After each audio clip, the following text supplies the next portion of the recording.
now. Alrighty, so good morning. So if you could tell me a little about yourself, I'm Zeke Reynolds. How you doing? What's your name? Good morning, Zeke. I'm Dale Capristo, and I'm retired from SUNY Oneonta for about 10 years now. And I began my career there in financial aid, primarily working with educational opportunity students, and moved into the Dean of Students office as Associate Dean for Special Programs, which included drug and alcohol education, HIV education, sexual assault work, and diversity work. And then that expanded and titles changed. And I eventually became the director of the Center for Multicultural Experiences and worked with students and staff to bring about more programming there. And the center was started as a result of the after the blacklist happened at SUNY Oneonta. Awesome. So my apologies if it's a repeat. So is that how, that would be like my number one question, is that how you got involved in the Action Heroes program? That's the result, that the blacklist is what started it then? Well, the blacklist began the Center for Multicultural Okay. Experiences, and later on in the history of the college, we also hired I'm trying to think of the exact title for the person, but a person to work with um, more directly in counseling and preparation and infusing into the campus environment to work with um, students of color. And so we worked very closely together and think through different things that were happening. There was some research coming out about bystander behavior. So people, an incident happens and do people just stand by and do nothing? Mhm. Or do they try and intervene in some way? So it was a way of saying, empowering students and others, faculty and staff, to say, I have the ability, and did some people naturally had it, some people through training, some people through coursework to intervene here, to say something, to do something. And we were using it in the drug and alcohol program as well. Don't let the ideas of don't let your friend leave drunk, don't let your friend leave alone, Right. intervening in sexual assault, potential sexual assault situations, that behavior is not appropriate, Of course. and really empowering people to step in and take some action. And so that's where Action Heroes came in. That's awesome. You can do this. And so had a whole campaign around that. And the whole idea of the Action Heroes, I think each month there were people recommended to be recognized. But we also had t-shirts, and people could wear Action Hero t-shirts to say, I can be an action hero. And Right. just seeing so many around campus was really That is cool. very rewarding. Yeah, and they were in different colors, and Mhm. sometimes the offices would get a certain color for their office, and That's uh, neat. yeah. Cool. So how long have you been a part of the program? I think since its inception, and I don't know what year it began, to be honest with you. No I, worries. have to go back and look, but I guess I would say it's primarily when Eva Vega was here, so we could look that up probably. But what, inception, that's so right in the beginning. Um, so if you think back in time, are you able to pinpoint a time where like your own thought process started to really connect to, like, I guess because you started like at the inception of like the program, so like I guess your ideals, but if you can pinpoint a time where your ideas really started to connect with the program and like what that was like with for yourself, if that question makes sense to you. Right. Well, I think probably I connected with diversity issues uh, very early on in my career, and probably earlier than that in my own college education and so on. I was in college in the late 60s, early 70s, and it was certainly a time of a lot of change and a lot of issues. And, um, civil rights issues were still very important during that time. So I think, awareness of issues was there and actually learning to take action. So when I was still in financial aid, I participated in a program that the person who had the job that I moved into, the um, associate dean for special programs, had a workshop around black and white issues. And I can't tell you exactly the name of what that one was, but I remember what really hit me was they did a little session on purchasing things, Hmm. and it really hit me that you couldn't buy Pampers. I know it sounds silly, but baby diapers Yep. with a little black baby on it. That's wild. Mhm. They always just had white They babies, always sell the white babies and on it just like hit me like that is so wrong. them. Makes no sense at all. Yeah, and then I became involved in another program where we took brown and well, we used to say brown and pink students rather than black and white because Mhm. sometimes all the computations to a retreat. And we went through a whole weekend process of working on issues around that. So I guess pretty early on in my career I was taking action to deal with these issues. And eventually we brought a program to the campus called National Coalition Building Institute, and it was again a workshop kind of experience, kind of a day long one if you did the whole thing, Mhm. where we looked at different issues and had people look at their own healing around some of the issues and so forth. So Awesome. Cool. So aside from like that thought back, can you like recall any other memories that like stick out to you that like are big to you that you experienced within the program? And like, I guess to preface that, because my next question is gonna be like what is your biggest takeaway um from your time a part of the program? So I guess to like gauge what this is. So like four is like a big memory, and then the next one is your biggest takeaway. So uh well, specifically for action heroes, I think the takeaway is that um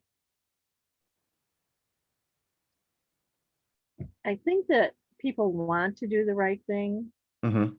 um and sometimes you just don't feel like you know what you can do to intervene. So giving people some tools to say, here's some things you can do, and be prepared. So prepared ahead of time so that when those situations arrive, you know that you can move in and create a change in the dynamic, Mhm. or support people. So I think the biggest takeaway is that we all can be empowered, to take that action, and we can make a difference. That's awesome. And realizing, students realizing that they can make a difference. It's a great message. Alrighty. And yeah, I mean that fits right into like because my next question would be like, what type of advice would you give me or someone else showing interest into the program? So would you like reiterate the same message or would you give them a different type of message? I guess I would reiterate. I think, educating yourself, having different experiences, um, taking the time to learn about other people and their experiences. Um, I think if we're talking about race in particular, trying to understand the dynamics of racism, that it isn't just prejudice or people who have prejudice feelings, but the racism, how that gets structural, and so you can understand when people are reacting against some structural racism, and the same with sexism, or any of the other isms, what's happening with people with disabilities, um, and so taking action sometimes is to change those kinds of things. You think of um, the young woman in Pakistan, Malawi, there, Yeah, who Malala. really took action, and you think of the young woman in Sweden who said, "This isn't right. We're going to take action. This is our world, and we have to take action now so that I can live in this world and deal with climate change and so on." Mhm. So, I really do admire and see young people saying, "We're going to take this action. Right. Let's do it Do now. something. We're going to do something." Yeah. Um, so let's see. Um, why is it so important to you to urge others to take part in these type of programs, or at least to learn a little bit about them? Well, I think change starts often with a small group of people, committed to making things better, making all of our lives better, stopping the um, violence, the oppression,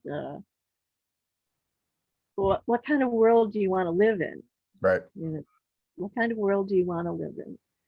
And you need to take action to help create that kind of world. This is true. And I think you can do it in really positive ways. Some people think the only way you can take action um, is through violence. And I think if we start earlier, we don't have to then resort to violence to bring about change. Hmm. This is true. Um, so that's a perfect segue because like in your time with the program, what have you seen?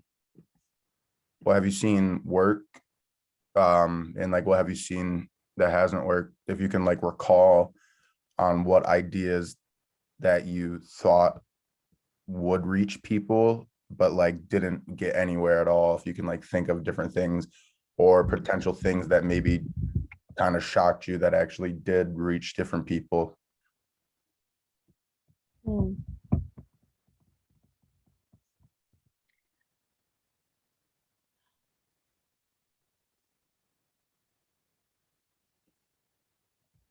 I, I think the things that work are the opportunities for people to engage with each other Just like and into human contact. contact, and then really engage, not just but um and kind of respect, and have a respect, a common respect during that engagement, to learn from someone else, to maybe challenge your own viewpoints. If we go back to race, none of us are born racist. Right. None of us are born prejudiced. Um, so it's the layers of society that put that on. I know sometimes when I would talk to a class of students, I'd start out and saying, "I'm a racist," and everybody would be shocked, and I go, Awesome job. "But I've grown up and I've been indoctrinated in a racist society.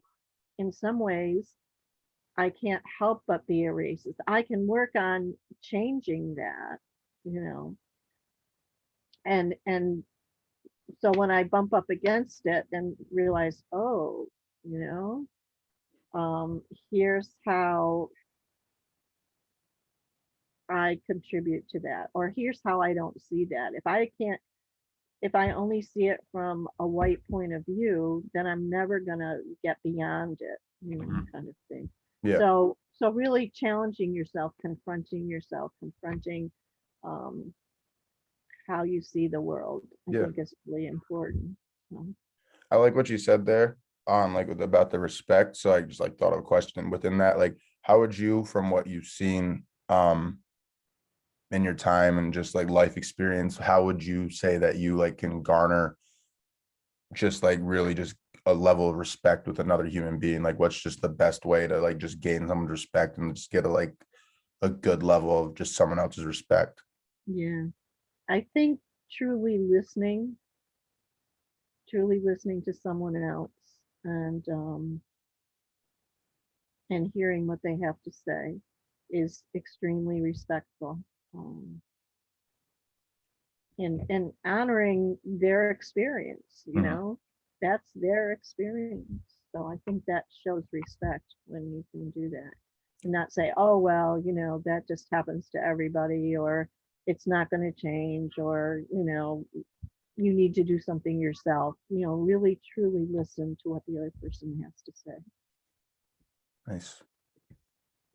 See.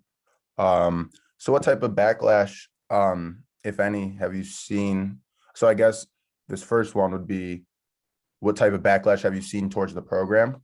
I'll ask, and then the next one will be, what type of backlash have you faced for being a part of the program? So the first one is like um, the program. I don't recall seeing any backlash or experienced any backlash from the program. No, and like none towards you either. No, I don't No, think so. all positive. Yeah, it was. Awesome. That's cool. So like there's no, that's, I just didn't know because I know like if usually just like the race topic, I didn't know if there's any just like ill will people around at any time. So Well, I remember there was an incident where there was this ministry that would come onto campus and be anti-gay, homophobic, and start. He came to our campus at one point and started saying things out in the quad, and so we called together a lot of the action hero people and went into the quad and had kind of a counter message to portray and could be a safe place for people to come and so mhm, on. So I don't know if there was any real backlash to that. We kind of drowned him out at a couple of points. right. So. Completely gone out. Um, but I do remember one student really engaging in some dialogue with him a little bit back and forth, and I didn't hear all of that. Didn't hear all that though. But I think we wanted students to know that this was not a college point of view, and freedom of speech. It was public, it was a public domain, the Mhm. campuses, and so he has the right for freedom of speech, but we could counteract the message, I guess, is what we're saying, that wasn't the most people on campus did not follow his views or his beliefs or whatever. And I think that resulted in looking at our campus policy on public speaking. You can limit the area. You can say you can speak publicly on campus, but you can only do it in this location, kind of thing. So Gotcha. I think it triggered a review again of kind of the structural pieces. Right. So Makes sense. Um, and so let's see where we going. I had a question I just had in mind. Um,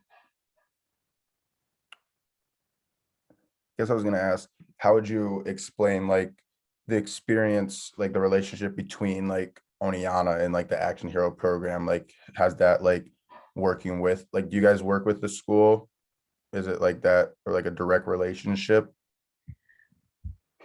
or well, are you yeah, guys just a program that was is like a type of club in the school, or like how is that whole situation set no, up? it really wasn't a club. It was Right. just yeah, it was kind of a program out of the student development offices, Mhm. that began there, and so but involved many people, and I think that was part of the success of it. It wasn't just for students, that people in offices, so it kind of heightened the awareness of people throughout the campus, faculty, administrators, people that worked in the offices, students.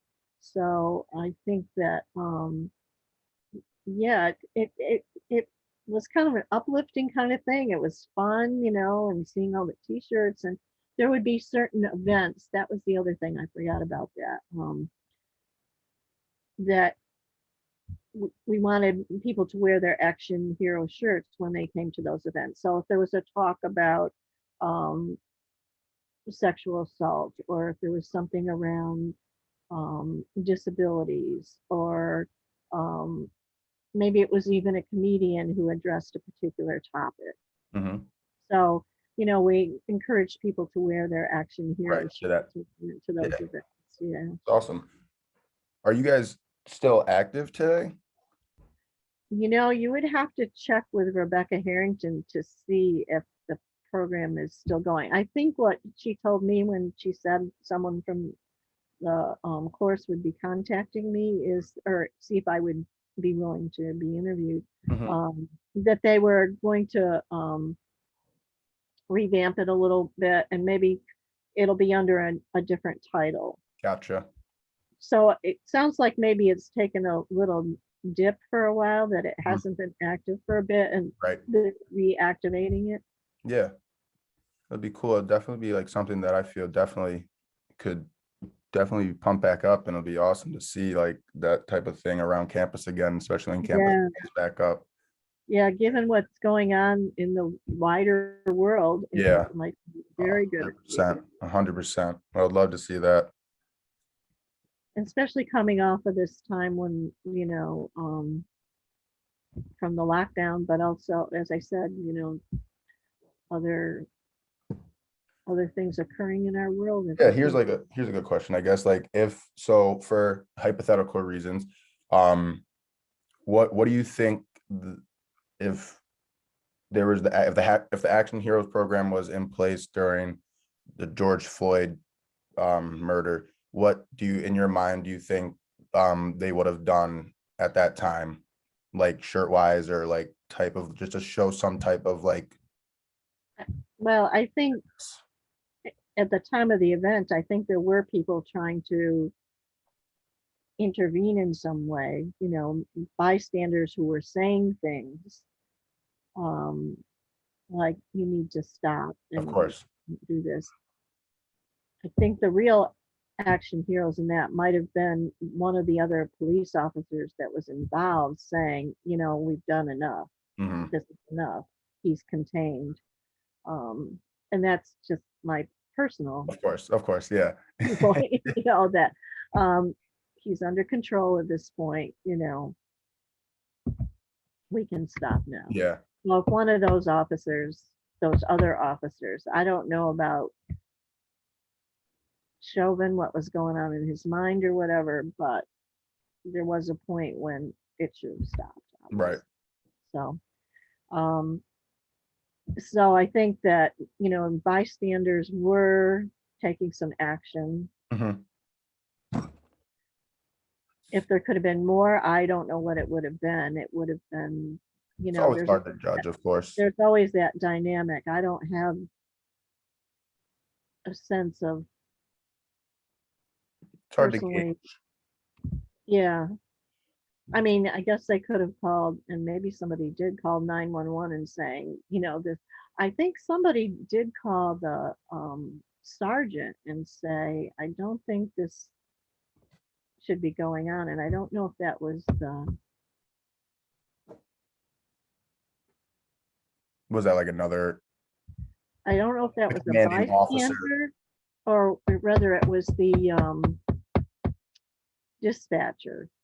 Wasn't it in that situation? The dispatcher also called the I do believe so. sergeant and Yeah. said, so, she took some action. Is So it some true? people did. It Yeah. just didn't seem to be in time, unfortunately. Unfortunately. But I think what resulted afterwards were people saying, this is wrong. Most definitely. Um, but how would you explain your overall experience in the program? Obviously, there has been no negatives because we explained that. So positive overall, Right. all good. Definitely do it again. if you had to go back through it, right? Yeah, the action heroes. Yeah. Yeah. I think, you know, I think there were some, I don't know if I would call it backlash, but there's always people saying whatever program we were engaged in. There were other programs that were developed at the college and people went through training. We did another diversity program where a group of us were trained and then all the faculty and staff were supposed to go through the program. And I think the majority of them did. Again, it was quite an intensive program with different um, pieces that helped you become more aware and so on. Um, and I would say that the primary backlash is if people think that that's going to prevent incidents Mm-hmm. of things happening, if that's going to change things overnight, there is no single program that is going to do that. Right. You know, there's just no miracle one shot kind of thing that's Mm-hmm. going to do that. It's consistently working and trying to bring about change. You know, saying just because somebody's gone through a workshop, they're not going to do something that will, you know, be racist or sexist or um, create an issue is just not going to happen. You know, Right. it's like I say, it's a constant thing. It's a constant thing for me to look at. You know, what do I be meaning to do? Am I part of the problem or am I working to become part of the solution? Of course. Or, you know, and sometimes you do it unknowingly. You know, you'll do something. I was leading a workshop at another campus one time, and I thought I was trying to honor and recognize a young Black student in the workshop. And then later, I got feedback that I was engaged in microaggression. Gotcha. Actually, that was kind of the first time I'd heard about Right. microaggression. So I needed to go back and educate myself more. And I still do around what microaggressions are. Mm-hmm. So, so I think it's a constant, and I could have just shut down and said, well, no, I didn't do that, you know, kind of thing. So you have to be open to looking at it and looking at changing yourself. That's the Um, biggest thing. I feel like that as long as you're willing and able, as long as you want to change and you're happy to change, I feel like that's the and, important and thing. not all people are that. Of course. People Yeah. are some people are just stuck Stuck in their ways. and I don't know necessarily what it is that makes a change. I remember doing a workshop earlier on, one of the NCBI workshops, and my What's that co stand for? National Coalition Building Institute, Gotcha. and they're out of Washington, D.C. There's their headquarters, and they run diversity programs. Actually, they have a program that works with police and communities and working through. Um, but they have a lot of good programs. You can look them up, National Coalition Building Institute, if you Google that um, program. So I forgot where I was. Oh, we were in this workshop, and my co-facilitator came up and said to me, and we had some folks from, I think it was mostly staff, but there were a couple of students involved in the workshop. And one young student had, um, well, we weren't in the part of the workshop yet, but anyway, whatever it was, she picked up that this one person was saying some homophobic kinds of coming through homophobic. And she came up and told me, I said, well, let's let the process work Mhm. and see what happens. So there's a part of the workshop where you can share about your experience. So this young woman came up and shared what it was like for her to be gay and an incident, you know, a hurtful incident that had happened to her. Mhm.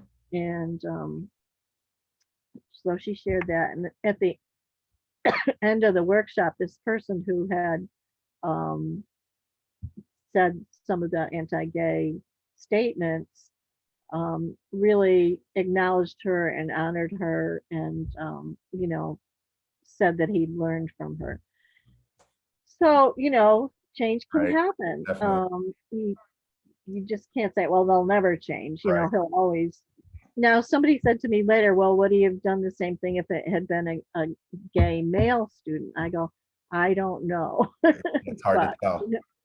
it's hard to tell. I don't know. But, he's made some movement. Of course. So, Yeah. Got to give yeah. him the props for what he did do.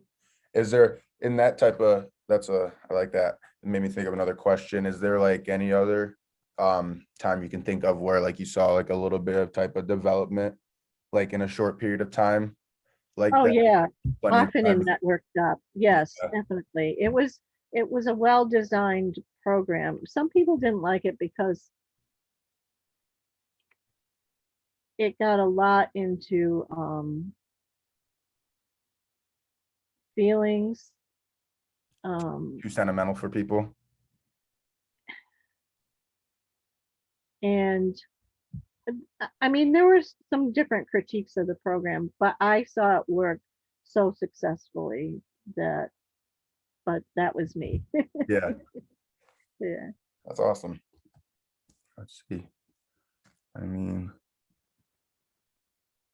I I'm just about all out of questions. I mean, Yeah, I think that the last piece of that particular workshop does kind of relate to the bystander issues, because it sometimes when we're confronted, with a situation like, so we hear a sexist joke, let's say, you mhm, know, and sometimes you just don't know what to say, or you go blank, so part of the workshop leading up to this is to deal with, why that is. Um, but some tools to engage with that. So say, I wonder why it is we think that um, making jokes about, let's say, I don't know if it's still popular, but it used to be when I was in college, there would be jokes about Polish people being stupid, kind of thing. mhm. So where does that come from? You think Polish people really are? So try and engage in it. And some people would say, oh, it was just a joke, but a lot of times underneath the joke, it's not just a joke, Right. And so, and then it leads on to other kinds of behaviors. So, Trying to you unravel know, like the whole situation. right. So, but the whole idea of this piece was to give people the opportunity to engage rather than just say, I don't ever want to hear that again. Well, yeah, they might not tell you that kind of joke again, but they're going to go down the hall and still tell that kind of joke again. So engage them to really kind of think about it and whatever. And some people are good at doing that. And remember the people that designed the workshop saying they were doing a workshop with young people one time, quite young, and there was a girl who wore glasses, and she said um, people would make fun of her about her glasses because I guess they were pretty thick and whatever. And so her response was beautiful. She goes, no, that just allows me to see your beautiful face better, you know, kind of thing. So, changing kind of the whole dynamic. Course. And some people are really good at that. Some people can counter it with humor. Some Yeah, people just tell me more. Why, tell me what led you to think this way or to believe this way, or why does it bother you so much, kind of thing. so would you say that's like probably like the best workshop that you dealt like came in account like encountered throughout the time, or was there another one that you can like think back to that you thought developed or you liked the most? And I think, They all had like different things that they did yeah, well. I think each different one had beautiful pieces in it and created.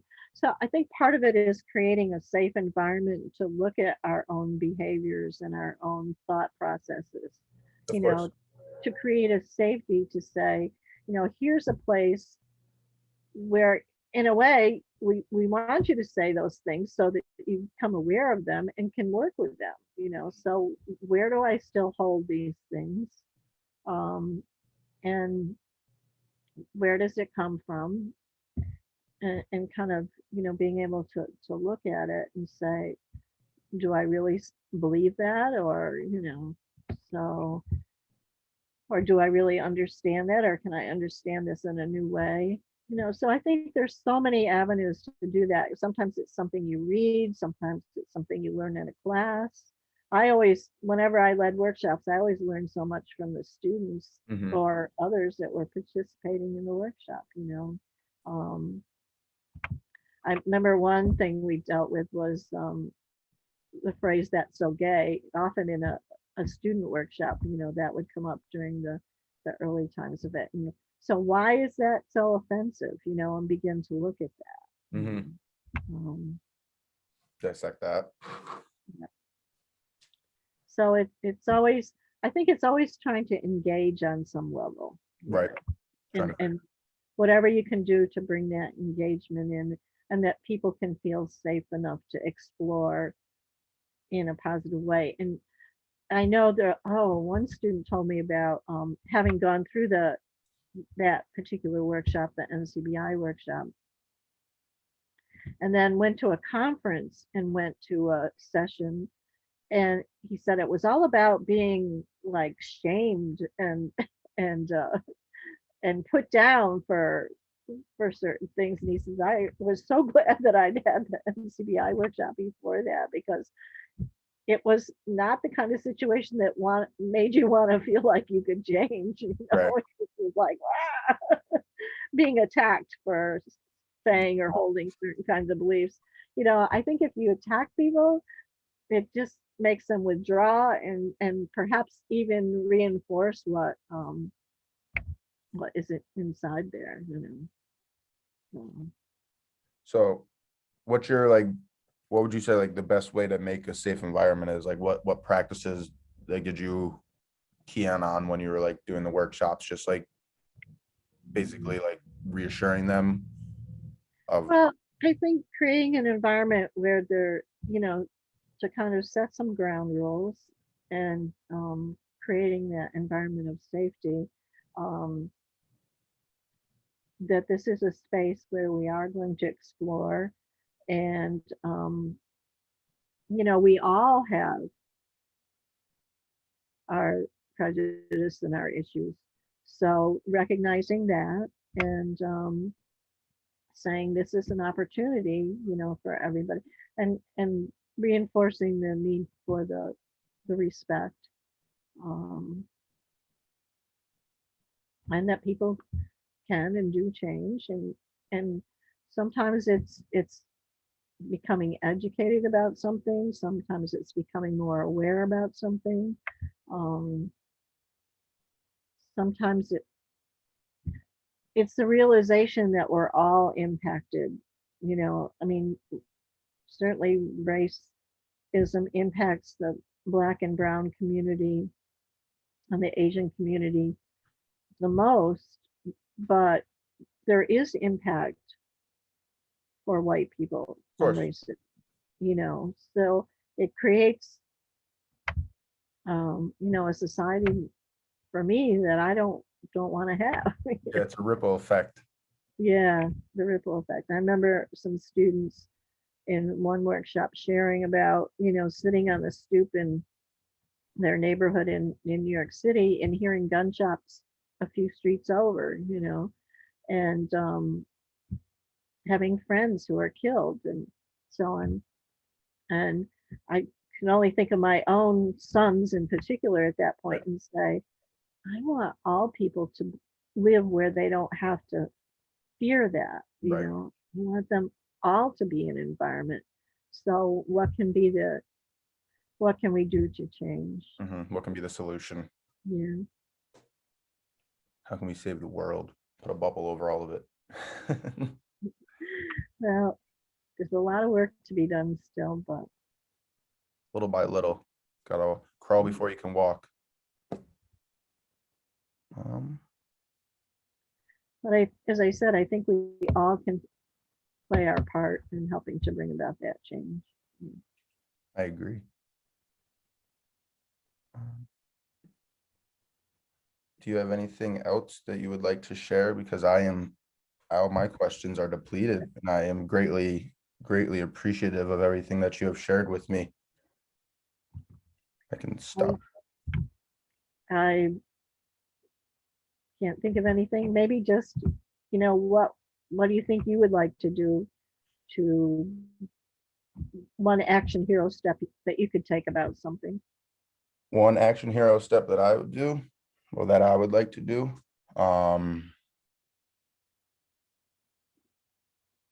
Well, I mean, myself, I guess, I don't know if like joining law enforcement counts as that, but like that is what I want to do. I want to become a law enforcement officer, but with a mixture of I have an ALS degree, so I want to like start incorporating that within law enforcement. So Yeah.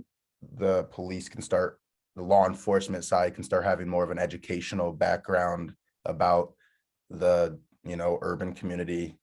Right. They have more education of where they're going and what actually goes on inside of that community, aside from just the stereotypes that have been labeled throughout history. Yep. So I feel Good. that's very important. Yeah. You might want to check out the NCBI program. They have a program they do with police. Yeah, okay, definitely will. I got that written down right now in CBI. Yeah. National Coalition Building Institute. And